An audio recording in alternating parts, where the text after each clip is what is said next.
Pajjiżna saħħaħ ir-relazzjoni man-NASA biex jiżdiedu l-esperimenti spazjali minn xjentisti Maltin u biex jiġu identifikati niċeċ partikolari fl-industrija spazjali li Malta tista' tirnexxi fihom. Dan permezz ta' diskussjonijiet li delegazzjoni Maltija kellha fiċ-ċentru ta' riċerka ta' NASA f'Silicon Valley f'Kalifornja.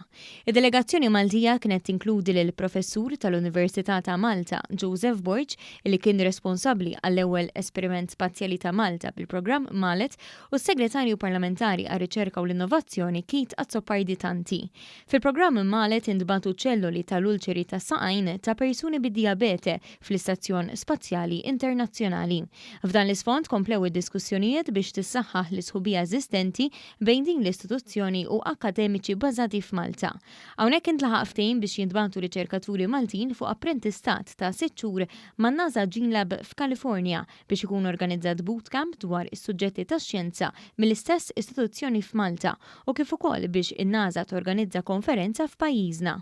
Mal-uffiċjali tan-NASA kelli l-opportunità li nikkomunika x'qed nagħmlu fil-qasam tal-ispazju u anke ikkomunikajt lil dawn l-istess uffiċjali fejn ftit tax-xhur oħra se jibda l-proċess biex aħna pajjiżna jkollu wkoll dak li ngħidulu l-Space Act, il-leġiżlazzjoni, il-framework li jirregola l-qasam tal-ispazju. Id-delegazzjoni Maltija kellha wkoll laqgħat fl-Università ta' Stanford fejn inkiseb ftehim ieħor li se jissarraf fi programm ta' opportunitajiet ta' studju fit-tul għal professjonisti żgħażagħ Maltin biex iwettqu riċerka postdottorat fl-Università ta' Stanford.